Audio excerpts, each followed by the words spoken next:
Dr. Stephen Covey's famous book, 7 Habits of Highly Effective People, it's one of my favorites, talks about the 7 habits of highly effective, productive people. And one of the habits he talks about is begin with the end in mind. Begin with the end in mind. That a lot of you're climbing the ladder of success, but you don't want to get to the top of that ladder and then realize the ladder is leaning on the wrong wall. And so what's the wall? The wall is the goal. So you want to always begin with the end in mind. What's your goal? And we all know, if you're not familiar with it, what a SMART goal is. So remember that or review that. Make a goal SMART. The S stands for specific. You do not want general goals. So in this program, I want you to think about and write down right now, take a moment and write down what's your goal. And I want you to make it SMART. What's your goal for the program? I want you to make it SMART. The S is make it specific. Don't just say, I want better grades. Write down specifically what the grade point average you want. Don't write that I just want a great career or a great school. Write down specifically the graduate school you want to go to, or the college you want to go to, or the career that you're seeking. All right, so get very, very specific on the goal. Next, the M is you want to make it measurable. Because write this down, you can't manage something unless you can measure it. So make that goal measurable.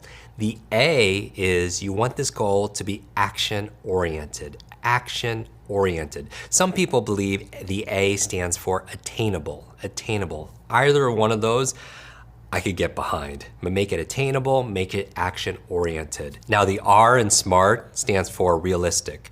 You want to make it realistic. So you don't want to set goals that are beyond your reach, but I would encourage you to, while you're making it realistic, stretch yourself also as well, because it's where we're stretching ourselves and we have the capability that we get into this flow, these flow states that we're going to talk about in this series. All right, so make it realistic for you, but also I encourage you to make it a little bit of a stretch.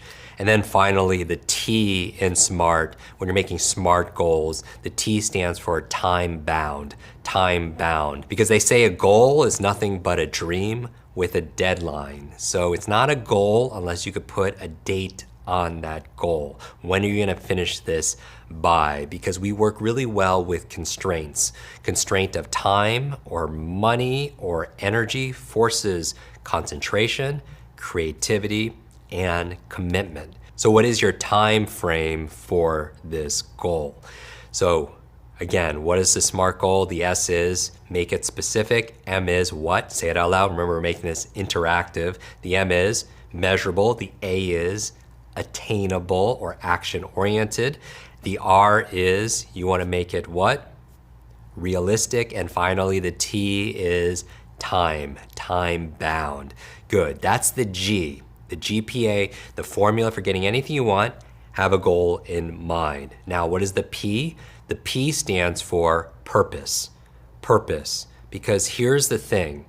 You could have a goal in here, but if you're not acting with your hands, there's this formula that I'm talking about, GPA. Another way of looking at G and the P and the A is 3 H's. Head, heart, and then the third one is gonna be hands, right? And so GPA, the P is the heart, which is the purpose. It's the emotion. We talked about how people learn the best when they're in a certain state. That when you attach energy and emotion to information, you learn it better. And the P is the purpose. That's your why. One of my favorite books of all time is a book by Simon Sinek. You wanna write this down. Simon Sinek, and the book is called Start With Why. Start with why. It's a great leadership book. And really, if you're watching this, you're a leader. You're somebody who's a trailblazer because most people aren't doing this. You're looking for cutting edge methods and mindset to get to the next level of success. That's leadership, is taking the invisible and making it visible.